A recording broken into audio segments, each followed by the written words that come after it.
사랑하는 교우 여러분께 귀하신 주님의 이름으로 문안합니다. 지난 한 주간 주의 은혜 가운데 평안하셨습니까? 따뜻하고 아름다운 5월의 날들이 이어집니다. 이 복된 계절 더더욱 하나님을 더 많이 생각하시면서 그리스도와 동행하는 순간들이 많아지기를 기도합니다. 우리 함께 경배 찬송 부르십시다. 찬송가 20장 만입이 내게 있으면 그 입 다 가지고 오늘은 1절과 3절 함께 찬송하면서 하나님께 예배의 자리로 나아갑니다. 만입이 내게 있으면 그 입 다 가지고 내 구주 주시는 종을 늘 찬송하겠네. 내 주의 귀한 이름이 날 위로하시고 이 귀의 음악 같으니 참 희락되도다.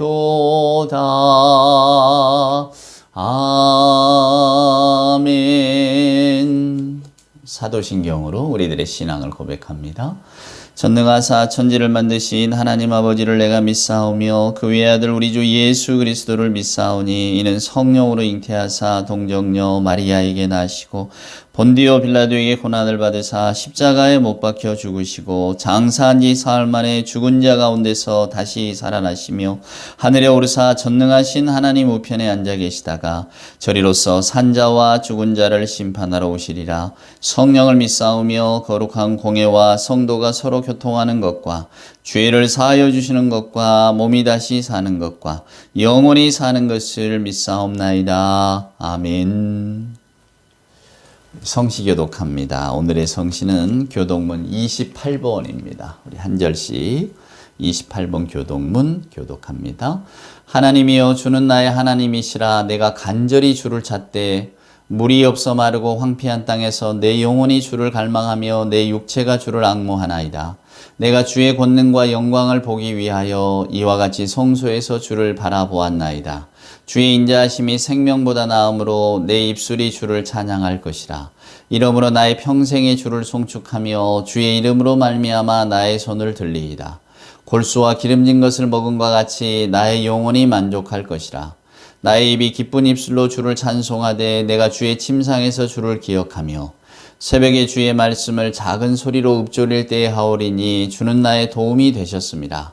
내가 주의 날개 그늘에서 즐겁게 부르리이다. 아멘. 오늘 예배 찬송은 찬송가 405장입니다. 주의 친절한 팔에 안기세 우리 마음이 평안하리니. 주일학교 때 참 많이 불렀던 찬송가인데요. 여전히 좋습니다. 1절과 2절 찬송 함께 합시다. 405장.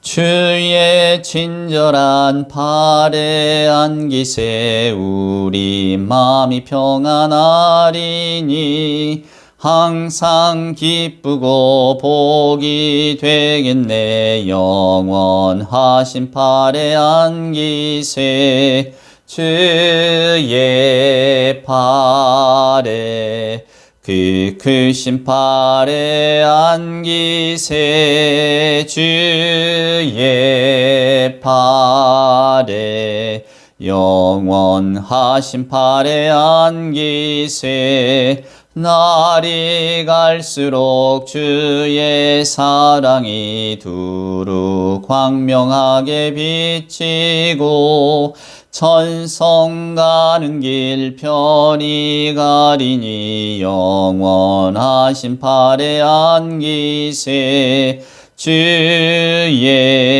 팔에 그 크신 팔에 안기세 주의 팔에 영원하신 팔에 안기세.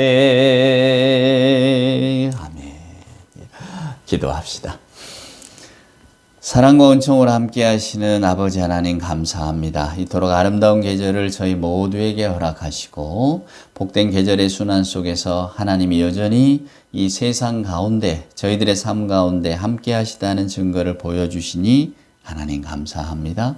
하오나 하나님 이 시간 간절히 기도합니다. 저희들 갈망하고 기도하옵기는 우리 아버지 하나님의 이름이 거룩하게 불리어지도록 하나님 함께하여 주옵소서. 하나님의 이름을 함부로 말하는 사람들, 하나님의 이름으로 욕심을 채우는 사람들, 하나님의 이름으로 이웃을 지배하려는 사람들, 하나님의 이름으로 전쟁을 불사하는 사람들, 하나님의 이름을 참되게 말하는 사람들이 되게 하여 주시옵소서. 저희들 하나님을 기억하고 생각할 때 감히 아버지 하나님의 이름을 발음하기도 두려울 때가 많이 있사옵나이다. 저희들의 때때로 거짓되고 간사하고 더러운 입술로 하나님을 말하고 노래하는 것이 무섭고 떨리기만 할 때도 있습니다. 오로지 조용히 침묵한 가운데서 저희들의 영혼과 저희 정신의 깊은 심연에서 하나님의 거룩함을 바라보며 말없이 하나님의 이름이 거룩한 것을 깊이 느끼고 헤아리는 그런 신앙인으로 살아갈 수 있도록 하나님 저희들을 불쌍히 여겨 주시옵소서. 저희들 심령의 깊은 곳에서 아버지 하나님의 이름을 거룩하게 말하고 또한 간직할 수 있도록 하나님 인도하여 주시옵소서. 은혜로우신 삼위일체 아버지 하나님, 오늘 저희들의 예배를 받으시고 영원 무궁토록 찬양의 영광을 받아 주시옵소서. 하나님의 정의로운 나라가 이 땅에 오기를 소망하는 저희들의 간절한 마음, 그 기도에 속히 응답하여 주시고 우리 이 주님의 거룩하신 뜻이 속히 이 땅에 이루어질 수 있도록 주여 함께하여 주시옵소서. 가난하고 병든 우리들의 영혼을 하나님 불쌍히 여기시고 오늘 이 주일 아침 예배하는 심령마다 하나님의 거룩하심을 회복할 수 있도록 영혼의 정함으로 하나님 앞에 나아갈 수 있도록 주여 인도하여 주시옵소서. 오늘도 하나님의 말씀을 긴 가뭄 끝에 담비 기다리듯 그런 마음으로 말씀을 기다립니다. 말씀을 받을 때에 아멘으로 화답케 하시고 그 말씀이 내 안에서 살아 움직이며 숨쉬어서 또 날로 생육하고 번성하는 말씀이 되어질 수 있도록 주께서, 주의 성령께서 함께하여 주시옵소서. 우리 구주 예수님의 귀하신 이름으로 간절히 기도드리옵나이다. 아멘. 오늘 우리가 함께 읽을 하나님의 말씀 요한복음입니다. 요한복음이 참 의미 있는 말씀들이 많은데요. 요한복음 10장에 있는 말씀 한번 보실래요? 22절부터 한번 보겠습니다. 요한복음 10장. 예루살렘의 수전절이 이르니 때는 겨울이라 예수께서 성전한 솔로몬 행각에서 거니시니 유대인들이 에워싸고 이르되 당신이 언제까지나 우리 마음에 의혹하게 하려 하나이까? 당신이 그리스도이면 밝히 말씀하소서 하니 예수께서 대답하시되 내가 너희에게 말하였을 때 믿지 아니하는도다. 내가 내 아버지의 이름으로 행하는 일들이 나를 증거하는 것이거늘 너희가 내 양이 아니므로 믿지 아니하는도다. 내 양은 내 음성을 들으며 나는 그들을 알며 그들은 나를 따르느니라. 내가 그들에게 영생을 주노니 영원히 멸망하지 아니할 것이요 또 그들을 내 손에서 빼앗을 자가 없느니라. 그들을 주신 내 아버지는 만물보다 크심에 아무도 아버지 손에서 빼앗을 수 없느니라. 아멘. 예. 여러분은 기독교 신앙을 어떻게 생각하십니까? 오늘 여기 보면 그리스도라는 말이 나오고 영생이라는 말이 나옵니다. 물론 만물이라고 하는 말도 나오죠. 만물이라는 것은 저나 여러분이 살아가는 이 세상의 모든 것을 일컫는 것입니다. 근데 예수께서는 내 아버지, 즉 하나님은 만물보다 크시다 이렇게 말합니다. 그 말의 여러분 의미가 뭘까요? 오늘 우리에게 주시는 이 하나님의 말씀은 예수님은 누구신가? 또 저나 여러분은 누구를 믿고 있는가라고 하는 것을 보여주는 말씀입니다. 우리가 지난 시간에 예수님께서 베드로에게 교회 권세를 주셨다. 이제 교황의 죽음 선종이라고 하는 그 사실에 직면해서 제가 그 말씀을 드렸습니다. 그런데 오늘도 마찬가지입니다. 그때 예수님께서 베드로에게 내가 네 위에 내 교회를 세운다고 하셨을 때 사람들이 나를 누구라 하느냐? 베드로가 주는 그리스도십니다. 살아계신 하나님의 아들입니다. 이렇게 답변을 했거든요. 오늘 지금 유대인들도 예수께 묻습니다. 도대체 당신이 누구냐 말이야. 당신이 누구길래 우리를 미혹해 하느냐. 즉 예수라고 하는 한 사람, 우리가 물리적으로 보면 예수라고 한 사람의 어떤 그 물성이 있잖아요. 나사렛에서 태어났고 아버지는 일찍 돌아가셨고 어머니는 마리아요. 그의 형제들은 있었고 목수 어떤 일상의 삶을 살아가다가 어느 날 갑자기 갈릴리에서 혜성처럼 나타난 일종의 치유자요, 선동가요, 혁명가요, 순회 전도자요, 이상한 사람, 한마디로 규정할 수 없는 정말 독특한 사람이 나타났단 말이에요. 그래서 유대인들을 혼란케 했습니다. 많은 사람들이 예수를 따라가기도 하고 또 어떤 사람들은 예수를 배척하기도 하고, 그러니까 논란의 중심이 된 인물이죠. 그 예수님께서 이제 예루살렘의 유월절을 맞이해서 오셨단 말이에요. 그리고 이제 그런 이야기들이 계속해서 이어져 가면서 이제 예수님의 십자가 사건이 나오고 하잖아요. 근데 오늘 이 이야기는 이제 조금 그 전 이야기인데, 자, 예수께서 예루살렘에 나타나셨을 때 사람들이 이제 묻습니다. 도대체 당신이 누구냐? 당신을 그리스도라고 하는데 맞느냐? 이렇게 이야기를 합니다. 그때 예수님의 말씀은 너희들이 내 양이 아니기 때문에 내 말을 믿지 못한다 였어요. 내 양이 아니기 때문에 내 말을 믿지 못한다. 우리가 지난달에 부활절도 지났습니다만은 부활이니 영생이니 동정녀 탄생이니 예수 그리스도 십자가 대속이니 우리는 이런 이야기들을 합니다. 왜냐하면 이게 기독교인의 정체성이기 때문에 그렇습니다. 그러니까 기독교 밖에 있는 분들은 이 말을 이해하지 못하죠. 영원한 생명, 부활, 예수 그리스도의 십자가 대속의 죽음, 그런 분들의 말은 이제 이렇게 대표되지 않겠습니까? 도대체 2000년 전에 나사렛에서 태어난 한 사람, 예루살렘에서 십자가에 못 박혀 죽은 한 사람의 운명이 나하고 무슨 상관이 있단 말이냐, 이렇게 묻는 거죠. 오늘 예수님의 표현들을 이야기한다면 그들은 내 양이 아니기 때문에 내 말을 알아듣지 못한다. 여러분, 20세기의 가장 위대한 철학자라고 불리우는 한 사람이 있습니다. 오스트리아 태생의 비트겐슈타인이라고 하는 철학자인데요. 저는 이분의 이야기들이 어려워서 저도 잘 이해를 못합니다. 근데 그냥 이렇게 듣고 또 읽은 풍월로는 그냥 이분이 하여간 철학사에서 굉장히 큰 족적을 남긴 분인데, 저희들 이제 예수 믿는 분들 혹은 신학을 하는 분들, 저나 여러분이나 신앙을 가지고 있는 분들이 이분의 이야기에 조금은 귀를 기울일 필요가 있는데, 이분은 이제 무슨 이야기를 하느냐면 말할 수 없는 것에 대해서는 침묵해야 된다, 이런 이야기를 합니다. 말할 수 없는 것에 대해서는 침묵해야 된다. 이게 무슨 말이냐면 우리가 경험할 수 없고 현실 세계에서 내가 이렇게 손으로 잡거나 만지거나 우리가 관계할 수 없는 것들에 대해서는 우리가 거기에 대해서 우리의 언어를 가지고 무슨 말을 할 수 있겠는가? 거기에 대해서는 말하지 말자, 요겁니다. 그러니까 오늘 하나님, 영생, 그리스도 이렇게 이야기하는 것에 대해서 이 사람은 나는 그것은 말할 수 없는 것인데 우리가 뭐라고 말할 수 있겠는가? 이게 지금 우리 현대인들의 생각이거든요. 저나 여러분도 예수를 믿는다고 하지만 영생이니 그리스도니 이런 이야기가 막 몸에 다가오십니까?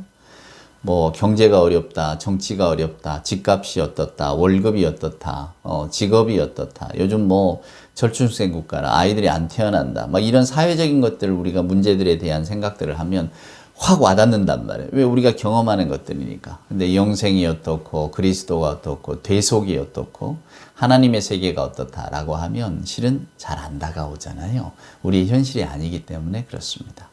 근데 오늘 예수님께서는 저나 여러분에게 무슨 말씀을 던져주고 계시느냐면 내 아버지는 만물보다 크시다, 이런 이야기를 하십니다. 그래서 우리가 오늘 이 예수님의 말씀에 마음을 두셔야 됩니다. 왜? 저나 여러분은 신앙이라고 하는 것은 우리들이 사용하고 있는 일상의 용어나 언어들을 넘어서는 것이기 때문에 그렇습니다. 즉 말할 수 없는 것에 대해서 침묵하자는 것이 그저 이성을 따라가는 사람들의 생각이라면, 저나 여러분은 예수를 믿고 교회 생활을 하고 신앙생활을 하기 때문에 우리는 말할 수 없는 것에 대해서 끊임없이 우리에게 이야기를 들려주는 성경 말씀을 가지고 우리의 믿음을 세워가야 한다는 이야기입니다. 자, 그래서 오늘 본문으로 돌아와 보겠습니다. 유대인들은 예수께 네 정체가 뭐냐 이렇게 물어봅니다. 네가 그리스도냐? 즉 메시아라는 뜻이죠. 옛적의 유대인들은 여러분 메시아를 기다렸습니다. 우리나라도 미륵불 신앙이 있잖아요. 그러니까 세상이 어지러운데 이 어지러운 세상을 우리 힘으로는 어떻게 못하니까 하늘의 절대적인 힘, 뭔가 초자연적인 힘이 우리 어떤 역사에 개입을 해서 우리의 삶을 좀 편안하게, 우리가 바라고 원하는 그런 어떤 밝은 세상으로 만들어 주십시오라고 하는 열망이 들어가 있는 거죠. 그러니까 미륵불 신앙이 있다거나 아니면 이 메시아 대망 사상이 있거나 이럴 때는 그 생각을 가진 사람들의 삶의 자리가 그렇게 녹록한 자리가 아니다라는 뜻입니다. 어려웠기 때문에 우리가 새로운 세상을 바라는 거죠. 그래서 우리 속담에도 남산골 새님이 혁명 일어나기를 바라듯 나라 뒤집어지기를 바라듯 그런 말이 있습니다. 여러분 옛적에도 뭐 우리가 이제 지금은 없어졌습니다만 고시낭인 이런 말이 있잖아요. 그러니까 사법고시, 행정고시 이런 고시를 보기 위해서 젊음의 10수년을 바치는 사람들 있잖아요. 옛적에는 과거 아닙니까? 등용문이니까. 그래서 그 과거 시험을 준비하는 분들이 남산 밑에 회원동 쪽 이런 데 많이 모여 살았나 봐요. 그러니까 남산골 딸깍발이 혹은 남산골 새님인 거죠. 거기 계속 고시 공부하는데 과거 공부를 하는데 급제는 안 되고, 그게 이제 이 사람들이 바라는 거 뭐겠습니까? 예, 혁명이 일어나서 나라가 뒤집어지기를 바라는 겁니다. 왜? 내 힘으로는 합격을 못할 것 같으니까. 우리 그런 마음 있잖아요. 내가 뭔가 내 인생이 잘 안 풀려질 때, 야, 이거 한번 천지가 개벽했으면 좋겠다. 무슨 큰 난리라도 나서 새롭게 모든 게 다 세팅됐으면 좋겠다. 그런 소망들을 갖는 게 인지상정 아닐까요? 그렇습니다. 그러니까 메시아 대망사상, 즉 유대인들은 그들의 삶이 매번 강대국에게 뺏기고 뭐 쫓기고 나중에는 심지어 나라도 없어지고, 그러니까 계속 이 메시아를 기다린단 말입니다. 특별히 바벨론으로 포로로 끌려갔을 때, 그때 이제 유대인들의 이 메시아 대망사상이 막 커지는데, 그러니까 하늘로부터 우리를 구원할 메시아가 오신다 그 말이에요. 이게 그들이 바라는 메시아는 어떤 메시아입니까? 이스라엘을 힘으로 이렇게 회복시킬, 옛적의 다윗과 솔로몬의 시대처럼, 혹은 지금 우리 이스라엘 민족을 괴롭히는 무슨 뭐 바벨론이나 이런 세력처럼 정말 물리적으로 강력한 군사력을 가지고 세상의 어떤 민족도 우리를 해하지 못하는 아주 강력하고 힘 있는 민족, 세계를 통치하는 민족이 될 수 있도록, 그러나 그게 우리 힘으로는 안 되니까 우리가 바라고 소망하는 메시아가 오셔서 이 모든 것들을 이루어 주셨으면 좋겠다. 이제 그런 소망들을 가지고 있었단 말입니다. 그러니까 뭔가 어떤 곳에서 인간의 능력을 뛰어넘는 어떤 사람이 나타났다는 소문을 들으면 이스라엘 백성들은 혹시 하나님께서 우리를 구원할 구원자로 메시아를 보내주신 거 아닌가 이렇게 생각한 거죠. 그러니까 예수께서 병자도 고치셔 뭔가 이렇게 그때 당시 사람들이 경험할 수 없는 일들을 행하니까 사람들의 마음이 막 들썩들썩 했을 거 아닙니까? 마치 우리의 전설에도, 우리 대한민국의 전설에도 뭐 애기장수 설화 뭐 이런 거 있잖아요. 어디 뭐 황해도 어떤 산 밑에서 애기장수가 태어났다 뭐 막 이러고 그 장수가 우리를 구원한다. 우리도 뭐 일제시대도 겪고 또 그 전에 계속해서 뭐 전란도 많고 하니까 그런 생각을 가지고 있었던 것은 저는 마땅하다고 생각합니다. 그런 마음들이 있어야 또 견디지 않겠습니까? 그러니까 이 유대인들의 생각도 분명히 하나님께서 뭔가 새로운 구원자를 보내주시겠다 약속을 하셨는데, 그 구원자는 우리가 생각하는, 즉 만물을 새롭게 할, 모든 것을 제자리로 돌릴 만한 그런 존재가 우리 앞에 올 것이다 이렇게 생각했단 말이에요. 그러니까 유대인들의 기대 속에는 그 메시아는 나사렛 같은 어떤 촌마을, 궁벽한 마을에서 오시면 안 되는 거죠. 어떤 왕가에 오시거나 놀라운 힘을 가지고 오셔야 되는데, 예수님은 태생부터가 나사렛이잖아요. 그리고 활동 지역이 갈릴리, 이방인들과 섞여 있는 곳입니다. 그러니까 유대인 혹은 뭐 유대의 어떤 랍비들, 선생님들 이런 입장에서 보면 예수님은 자기들이 기대하고 기다리던 메시아의 모습과는 좀 다른 거죠. 그러니까 지금 계속해서 끊임없이 예수님의 정체에 대해서 의문을 갖는 겁니다. 그래서 이렇게 묻습니다. 도대체 네가 누구냐고. 그때 예수님의 답변은 뭐냐면, 너희는 내 양이 아니기 때문에 내 말을 못 알아듣는다 이렇게 이야기하십니다. 그리고 내 아버지, 우리 하늘 아버지는 만물보다 크시다. 여러분 이걸 잘 기억하셔야 되는데, 여기서 말하는 만물이라고 하는 것은 우리가 경험하는 모든 것들이란 말입니다. 그러니까 하나님의 존재라고 하는 것은 우리가 만물로 규정할 수 없는 거예요. 어쩌면 아까 제가 비트겐슈타인 이야기를 했지만 우리가 하나님의 존재에 대해서는 말할 수가 없습니다. 왜? 우리의 언어 능력을 뛰어넘으니까. 하나님은 만물 안에 계시는 분이 아니라 하나님은 만물 밖에 계시는 분이니까. 그래서 여러분 창세기를 한번 읽어보세요. 창세기가 참 의미가 있습니다. 창세기의 시작이 어떻게 시작하십니까? 태초에 하나님이 천지를 창조하셨는데 어떻게 창조하셨습니까? 하나님께서 빛이 있으라, 하나님이 이르시되 빛이 있으라 하시니 빛이 생겼다 그래요. 우리가 읽은 이 요한복음은 뭐라고 말합니까? 태초에 말씀이 있었다라고 이야기합니다. 여러분 창세기에도 이르시되 말하는 거잖아요. 즉 말하는 사람의 권위, 말대로 된다 그 말입니다. 그게 권위 아닙니까? 우리가 옛적에 왕이 된다는 거, 권세를 가진다는 게 뭘로 드러납니까? 말을 하면 그대로 하잖아요. 제가 만약에 여러분에게 한번 여러분 손을 들어보세요 라고 한다면 여러분 아마 손을 드시겠죠. 저희들이 대면 속에서 손 드세요 하면 손을 들겠죠. 제가 말하니까 여러분이 듣는 거 아닙니까? 그건 뭡니까? 이 말 속에 권위가 있기 때문입니다. 만약에 여러분이 생전 모르는 사람이 여러분 지나가는데 갑자기 뭐 손 드세요, 옷 주세요 하면 여러분 나한테 왜 그런 말을 하세요? 할 거 아닙니까? 왜? 나는 이 사람을 모르니까. 그러나 알고 순종하게 되면 말하면 그대로 행하는 것. 옛적에는 왕이라고 하는 존재가 권세를 가지고 있기 때문에 말을 하면 그대로 됐습니다. 들어야만 했어요.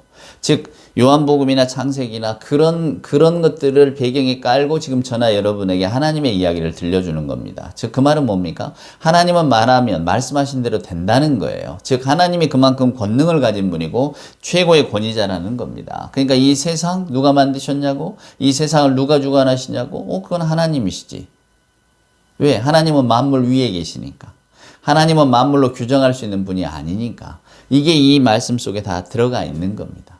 그래서 창세기나 요한복음의 이 연명이 대단한 거예요. 대단한 권위가 있는 겁니다. 말로 말씀하시되 태초에 말씀이 있었다. 하나님이 이루시되 그대로 되었다라고 하는 것은 하나님의 권세와 권위를 보여주는 거거든요. 그러니까 권세와 권위가 있는 사람이 그 떨어진 말로 이루어진 것들에 대해서 종속되지 않는다 그 말입니다. 그러니까 하나님은 만물보다 크시죠.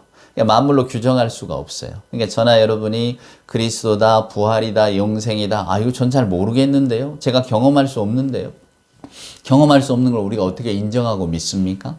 예수님의 표현을 빌리자면 내 양이 아니면 그걸 못 믿습니다. 그러니까 교회 밖에 있는 혹은 성경에 대해서 어떤 그 성경 말씀을 하나님의 말씀으로 받아들이지 않는 분들은 그리스도니 영생이니 부활이니 이야기해 보아야 그분들에게는 아무 소용이 없다는 이야기입니다. 그러면 반대로 저나 여러분이나 교회 생활을 하시고 성경을 하나님의 말씀으로 믿고 있는 분들이 영생이라든가 부활이라든가 어떤 그 그리스도라든가 이런 이야기들에 대해서 아직도 난 그걸 잘 모르겠다고 하시면 큰일 난 겁니다.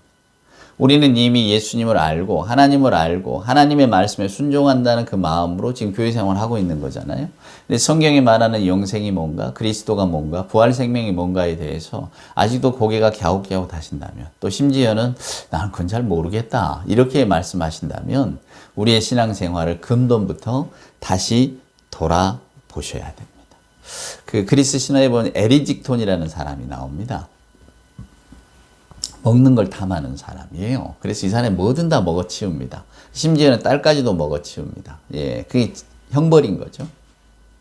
그래서 나중에는 뭐 자기 살도 다 뜯어먹고 이제 이빨만 남아서 딱딱딱 부딪히다 죽는데, 그게 의미가 있는 것은 그 에리딕톤이라고 하는 사람의 초상이 결국 우리들의 초상이기 때문에 그렇습니다. 이제 저나 여러분이나 이 현실의 삶을 살면서 우리는 무엇이든 얻고 획득하려고 애를 쓰죠. 그러니까 이 만물 속에 존재하기 때문에 만물을 소유함으로써 우리의 힘과 권위를 드러내려고 합니다. 뭐 지금은 우리가 민주주의 사회지만 항상 선거를 통해서 누군가를 뽑고 우리 백성의 지도자를 뽑잖아요. 이건 역시도 마찬가지입니다. 지도자가 되기를 원하는 자는 힘을 갖기를 원하는 것이고 그 힘을 가지고 뭔가를 이루고 하려고 합니다.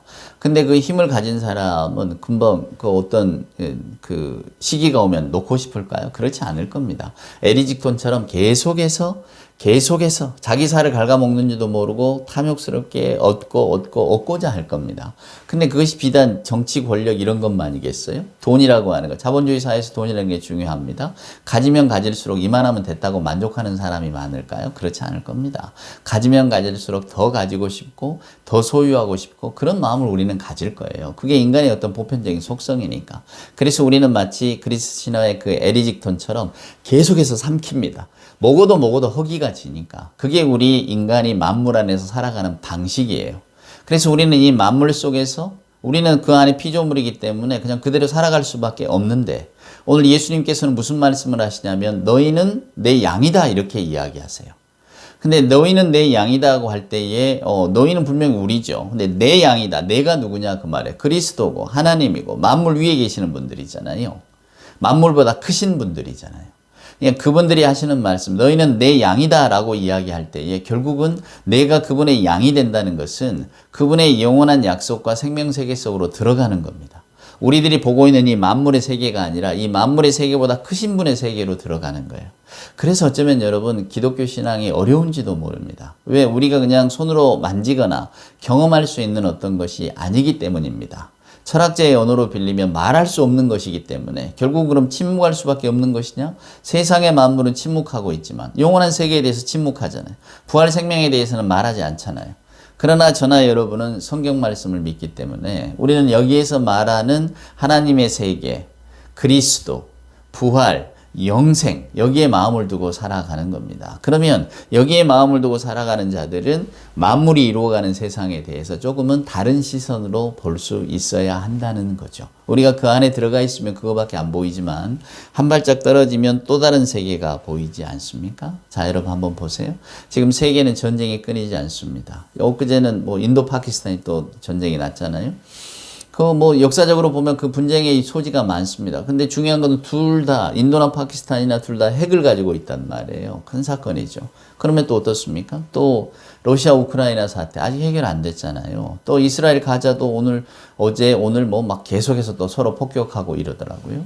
이런 난리가 계속해서 일어납니다. 왜 전쟁이라고 하는 거, 서로를 죽이고 서로에게 상처 주고 누구나 다 볼 때 전쟁은 없어야 된다고 이야기하는데 왜 우리가 그 전쟁을 끝내지를 못할까요? 왜 이게 하나가 끝나면 또 하나가 시작되고 또 시작되고 또 시작되고 여러분 이런 삶을 살아갈 수밖에 없을까요? 그것은 우리가 만물 안에 들어있는 피조물이기 때문입니다. 에리직톤의 후손과 같이 계속해서 무언가를 삼키고 먹고 확장하고 하면서 우리들의 세계를 증명하려고 하기 때문이에요. 그러니 그 세계 속에서 영원한 평화가 있겠습니까? 안식이 있겠습니까? 없습니다. 그래서 어거스틴은 우리 구주 예수 그리스도 안에 안기기 전에는 나한테 평안이 없다 이렇게 말을 하잖아요.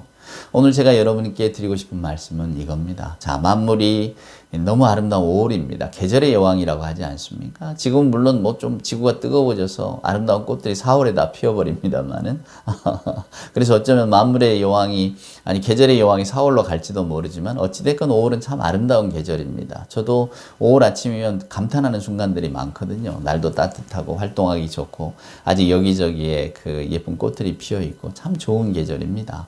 근데 여러분 한번 생각해 보세요. 이 만물, 이 아름다운 것들도 언젠가는 다 사라지게 될 텐데 성경은 말합니다. 풀은 마르고 꽃은 시드나 하나님의 말씀은 영원하다고. 저와 여러분은 그 영원하신 하나님을 믿고 하나님의 자녀임을 알고 살아가는 사람들입니다. 그럼 오늘날 우리가 기도하고 저나 여러분이 신앙생활을 통해서 얻고자 하는 건 뭘까요? 그것은 하나님께 더 가까이 아니겠습니까? 만물보다 더 크신 분에게 가까이 다가가는 것. 그럴 때 우리 영혼의 곤궁함도 사라질 것이고 저나 여러분이 살면서 매번 느끼는 그 어떤 그 복잡한 감정들, 때때로는 외롭다, 쓸쓸하다, 힘들다, 또 때로는 슬프다, 이런 감정들 자체까지도 훨씬 넘어서는 우리가 인간사에서 느끼는 어떤 그런 재미들도 결국은 시들해지고 또 사라지고 또 없어지면 또 우리가 얻으려고 애쓰고 늘 그렇게 다람쥐 쳇바퀴 돌듯 살아가지만 그것이 영원할 수 있겠습니까? 언젠가는 다 끝이 오는 것인데 그것 때문에 우리가 삶의 허무감을 느끼고 우리 인생이 뭔가 이렇게 고민하지 않습니까? 그때 오늘 예수님께서는 저나 여러분에게 이 말씀을 들려주고 계시는 거예요. 내 아버지는 만물보다 크시고 그 아버지께서 여러분들을 양이라고 하신다. 누구도 아버지의 손에서 우리를 빼앗을 수 없다 그 말이에요. 그 하나님의 사랑이 오늘 또 우리 안에 있는데 저와 여러분이 예수 믿는 어떤 자부심 또 감사함, 당당함을 가지고 이 세상을 어쩌면 휘둘리지 않고 살아갈 수 있는 힘이 있어야 되지 않겠습니까? 그것을 위해서 우리가 매일 기도하면서 또 하나님 앞에 온전히 서려고 애쓰는 거 아니겠어요? 하나님과의 바른 관계에 들어가면 우리가 주변의 어떤 일들에도 크게 흔들리지는 않을 텐데 저 역시도 또 여러분도 마찬가지일 겁니다. 이게 우리의 어떤 주님 앞에 갈 때까지 평생의 기도 제목 아니겠습니까? 그러나 이거 하나만은 기억하십시오. 예수님께서는 저나 여러분을 내 양이라고 칭해 주셨고 만물보다 크신 아버지의 손에서 빼앗아갈 힘은 어디에도 없다고 하셨으니 우리가 그 든든함을 가지고 살아가십시다. 기도 제목 단지 하나님께로 더 가까이 하나님이 그 영원하신 세계에 대해서 내 영적인 눈이 더 크게 열릴 수 있도록 우리가 간절히 기도하면서 말할 수 없는 것에 대해서 침묵해야 한다고 하는 세상에 대해서 우리는 말할 수 없기 때문에 믿는 것이고 그러나 그 믿음 안에서 훨씬 더 그 말할 수 없는 것을 향해 다가가려고 애쓰고 있다라고 이야기할 수 있는 우리 모두가 될 수 있기를 주님의 이름으로 축원을 드립니다. 기도합시다. 축복합니다. 이제는 우리 구주 예수 그리스도 크신 은혜와 아버지 하나님의 만극하신 사랑하심과 자비하신 성령님의 함께하심이 오늘 또 말씀 가운데 자유함을 얻고 만물보다 크신 하나님의 자녀라고 하는 사실로 인하여 든든함과 감사함을 가지고 하나님을 찬미하는 우리 예배하는 모든 교우들 머리머리 위에와 저들의 생각과 신앙 위에 우리 하나님, 우리 주님 사랑하시는 이 땅의 모든 교회들 위해 이제로부터 영원 무궁토록 함께하여 주옵기를 간절히 축원하옵나이다. 아멘.